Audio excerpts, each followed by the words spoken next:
गांव की मिट्टी में सदियों से एक अघोषित नियम चला आ रहा था।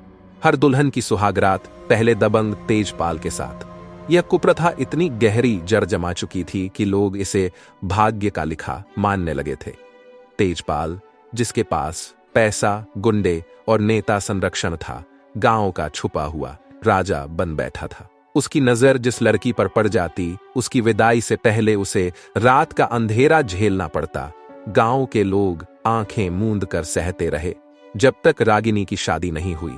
मनोहर लाल, गांव के सबसे सम्मानित किसान, ने अपनी बेटी रागिनी को पढ़ा लिखा कर बड़ा किया था। रागिनी की शादी शहर के एक प्रतिष्ठित परिवार में तय हुई, मगर जैसे ही शादी की तैयारियां शुरू हुई, मनोहर का दिल धड़कने लगा। एक रात उसने अपनी पत्नी मीना से कहा, अगर तेजपाल ने रागिनी को छुआ तो मैं उसकी लाश पर अपनी लाश डाल दूंगा। मीना की आंखों में आंसू थे।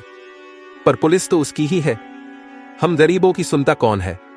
शादी के दिन मंडप में फूलों की खुशबू के बीच मनोहर लाल का चेहरा पीला पड़ रहा था। जब बारात विदा होने लगी, तेजपाल के एक गुर्गे ने फुसफुसाया, ने कहा है, दुल्हन को ले चलो। मनोहर ने आंखें बंद की। उसकी जेब में छुरा चमका। तभी उसे ख्याल आया, नहीं, हिंसा नहीं, न्याय चाहिए। उसने रागिनी को दुल्हन की ड्रेस में ही मोटरसाइकिल पर बैठाया और सीधे डीएसपी पूजा पांडे के पास पहुंच गया। पूजा पांडे, जिसके नाम से अपराधी कांपते थे, ने मनोहर की आंखों में डर नहीं बल्कि संकल्प देखा। उसने रागिनी का हाथ थामा और कहा, आज से मैं तुम्हारी बेटी हूं। तेजपाल को मेरी सुहागरात का मजा चखाती हूं। पूजा ने साड़ी पहनी, घूंघट डाला और 38 रिवॉल्वर कमर में छुपाई। पुलिस टीम को निर्देश दिया, गांव को चारों ओर से घेरो, एक पत्ता भी न हिलने पाए। तेजपाल के महलनुमा घर में शराब की बोतलें और गंदे जोक्स चल रहे थे। पूजा को देखते ही उसकी आंखें चमकी। आज की दुल्हन तो रानी जैसी है।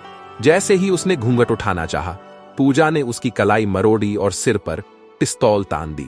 सुहागरात का समय है तेजपाल, पर तेरी रात जेल की सलाखों में कटेगी। बाहर छिपी पुलिस टीम ने धावा बोल दिया। तेजपाल के गुर्गे भागने लगे, मगर हर गली में सिविल ड्रेस वाले पुलिस वाले खड़े थे। जब पूजा ने तेजपाल को हथकड़ी लगाकर गांव के चौक में लाया तो लोगों का डर टूट गया। एक बुजुर्ग ने चिल्लाकर कहा, इसने मेरी बेटी को आत्महत्या करने पर मजबूर किया था। धीरे धीरे 14 औरतों के परिवार सामने आए।